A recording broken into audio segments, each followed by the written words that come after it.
I'm your host, Logan 23, joining me for the Rake and Recluse, Chapter 13. Lilly, you've crammed yourselves beneath the seat of the carriage. The road has been a long and bumpy one, and you can see a shiny pair of men's shoes staring back at you. He hasn't moved for some time. Your neck is starting to cramp. You can barely breathe, and it smells. Perhaps he's asleep. I'll stay where I am. I can't risk being seen, not if I make it all the way to London. Your neck twinges in annoyance. Not only does it smell down here, it's dusty as well. You feel the tickle build in your nose. Oh no! You hold your breath through your sneeze, but your foot slips. It kicks Viscount Peregrine Trumbull in the foot. What in blasted's name? Perry grabs your ankle and you flinch back, so hard you kick him again. In the nose this time. Oh god. Son of a... He rears back at his seat, clinging to his nose. My lord, I'm so sorry. Clamber your way out under the seat, panic fluttering in your throat. He peers at you between his fingers. Lilly! What in the devil are you doing here? You should be at Eldon. I'll turn the carriage around at once. Perry raises his fist to bang on the roof and alert the driver. No, my lord. I beg you. He drops his arm and stares at you in utter bewilderment. Tell him why you're here. I need to know. Please, my lord. Everyone is different since what happened. I've left a note for His Grace and Miss Francine to see, so they'll not be worried. But I cannot stay at Eldon anymore. I need to make my own way. You peer pleadingly into his eyes. It's not easy, crammed as you are beneath the seat with your legs folded awkwardly beneath you. Please, take me to London. I'll ride outside if I must, but I cannot return to Eldon. He stares at you long and assessing. Outriding will not be necessary. I require you to stay here and explain to me how you managed to hide in my carriage for half a day. I should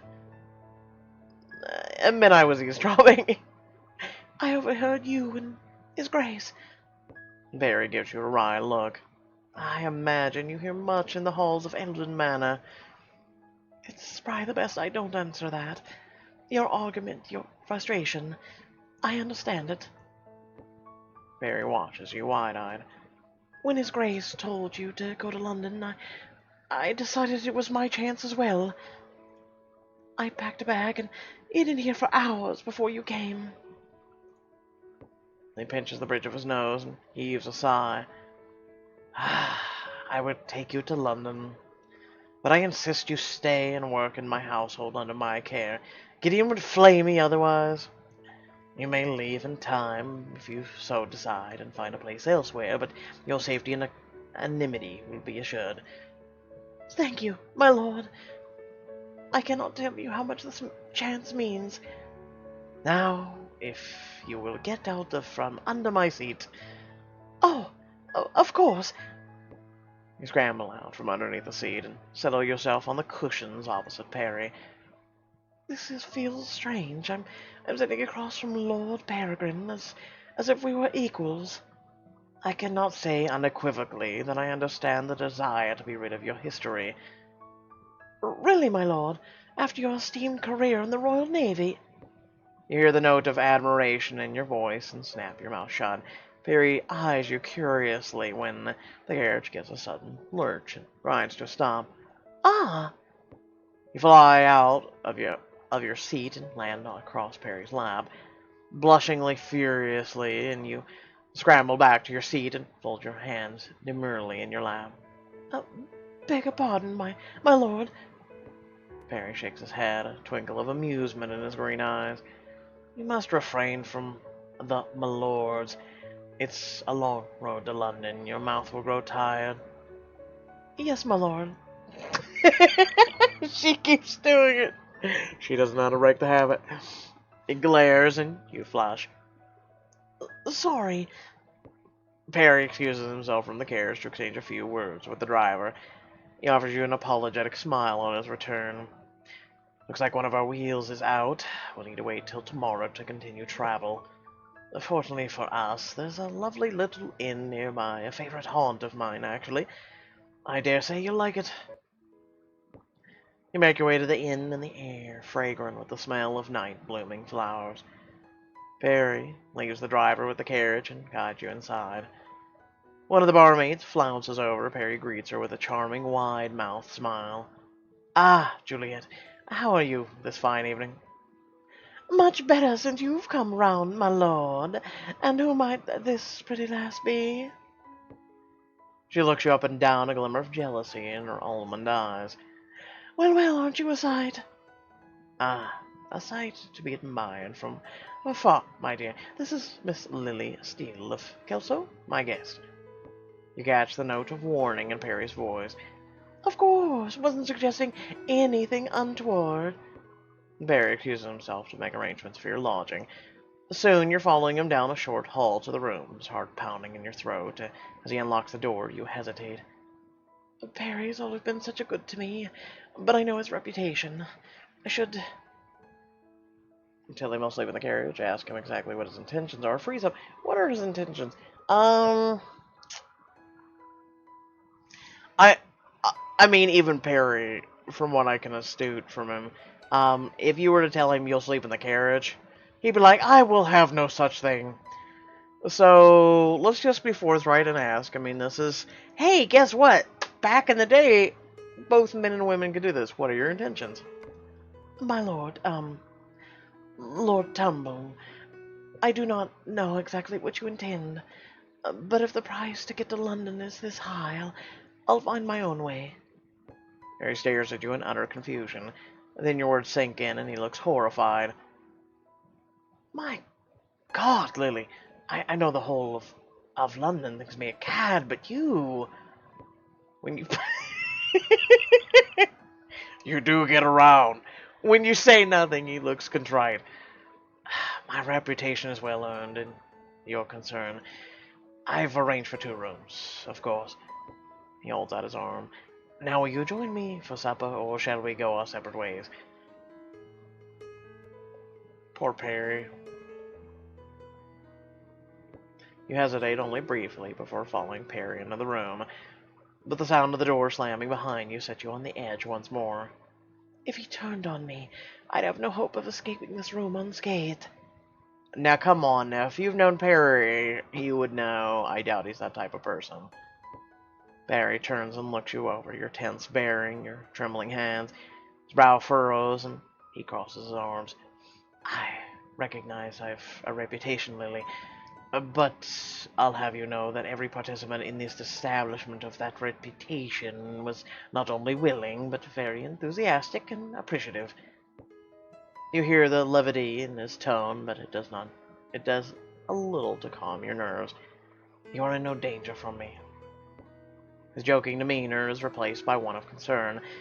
He approaches you, hands outstretched, like you're some kind of wounded animal, and the kindness of the gesture sends you into tears. I beg you, my lord, forget what I have to say. I don't know why I behave this way. The things he said to me, the things he expected. Your tears are now becoming sobs now. You find yourself sliding down the wall to sit on the floor.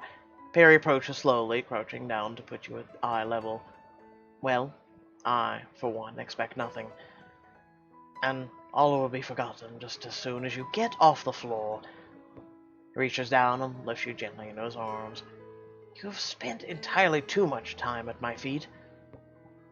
All your panic has fled to be replaced by exhaustion. You allow him to carry you to the bed, reveling in his warmth. He gently lays you down and steps away. Sleep, Lily. It's been a long journey. Your eyes are already shut when you hear the door close behind you. A too short time later, you wake, your lips framing a scream. I can feel his hands on me as if he was in the room. There are tears streaming down your cheeks, your breath comes in gasps. The smell of his cologne, the strength. You open your eyes. The room is empty. till the door bangs open and Perry rushes inside. Lilly, are you all right? Looks panicked, ruffled, and he's only wearing a very revealing shirt. He races across the room to the bed, looking in every corner for an intruder. What happened? Another figure appears at the door. It's the woman from earlier. She's unkempt and rosy-cheeked. You flush as you realize what you've interrupted. Hey, Perry, were you living in your, your, oh god, what was the word? Let's just go with it. Apologize profusely. My lord, I'm sorry. You force a tremulous smile, hoping he mistakes the shimmer in your eyes for a trick of the light. I can see you have a guest.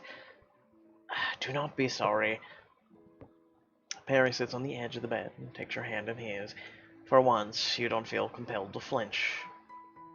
Are you quite all right? Yes, thank you, my lord. Reputation is the word. My brain is... What? These last 2 days, man, I'm feeling sick. I don't know. And coffee is not helping. He looks over his shoulder to Juliet. You'll have to forgive me, Juliet. I've suddenly other plans. Juliet looks a little put out, but nods. She shoots you a writhing look when Perry isn't looking. I'll leave my door unlocked if you change your mind, my lord. As Juliet talks away, Perry turns to you. So would you like to tell me what caused the ruckus? It was just a dream, my lord. A dream? Well, a nightmare. I was remembering. Yes. His expression is so kind, so patient. Nothing like disgust of Daniel or the pity of father. Even Francine's anger was too much. It's all too much. I should... Remain vague. You look deep into his eyes, and you know he'll understand. I took a bullet that wasn't meant for me. Barry stands, his fists clench and unclench at his sides. When he finally comes to hold you, your muscles tense. Hush, Lilly. You're safe here. He presses a chest kiss to the top of your hand. The tension leaves you in a rush. You find yourself melting into his embrace. You were so brave. You did scream and you did fight. You were strong. It was not you. It was him, that horrible wretch of a man. It was all him. You stop fighting. A hollowness has filled your chest. He withdraws to cradle your face in his hands. Stares into your eyes, begging you to believe him. You almost can't believe it when you say, I shall never know the love of a man. His hands fall from your face. His mouth parts slightly.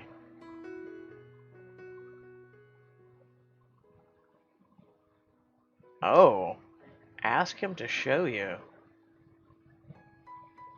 Ask him how I can forget.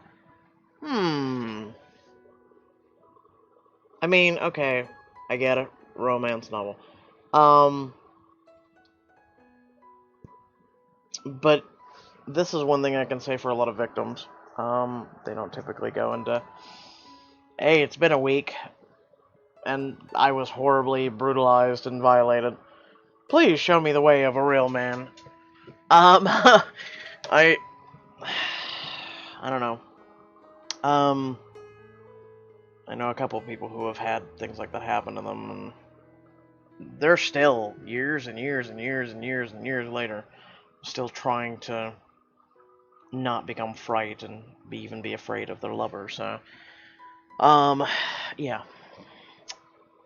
I'm gonna stick with ask how I can forget. I need to forget him. I need a memory to replace him. You meet his eyes, and he begins to guess your meaning. He jumps off the bed in alarm. I can feel him all over me, touching me, inside of me. After a moment, Perry shakes his head. You need to find someone else. You will find someone else. He still doesn't understand. I should explain why it needs to be him. Explain why you need this. Hmm. So they are going to force this. Okay. Explain why it needs to be him. I'll never find anyone so long as the barest touch makes me jump. You see how I fight, and I don't mean to, not with you. You are practiced, you know how to make a woman feel. You can help me. You can teach me how to feel right again. Barry drags a hand through his hair. Lily, I have never had a relationship of import. I've never taught another soul a thing. I am the last man to... This is no relationship. That's why it must be with you. Aren't you surprised?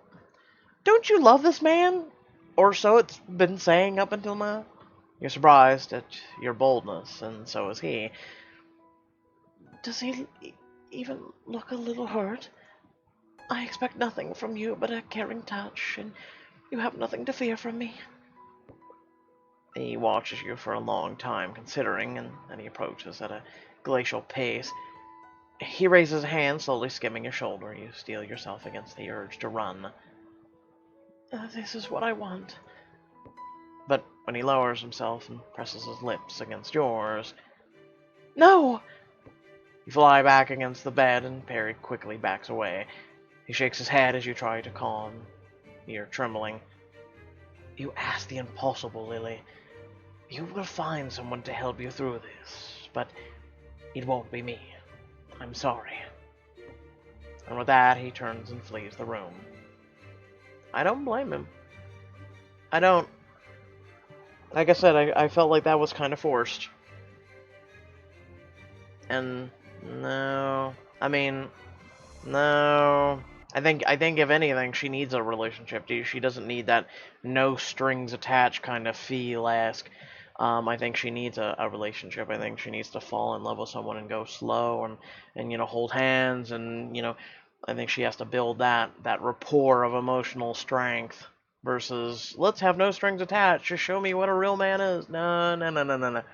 See, they kind of forced that. That's I didn't want to go with that, but they tried anyway. And I was hoping she would admittedly go with more of a... She had feelings for him? I was hoping for that, actually. I mean, up until that event happened, she had confessed her feelings for him, at least to herself. And wayward expressions, you know. I guess we'll see what happens. That being said, I hope y'all did enjoy. Make sure to like, share, and subscribe. Head down the description below. Links to social media, our Discord, and a few links to support me and my content. So we've got 6 more chapters to go. Loads of content today. Then we get 5 of Twice the Growl. And then 5 of Court of Nightfall. Without further ado, thank you all for watching, and I'll catch you all in the next video. Peace.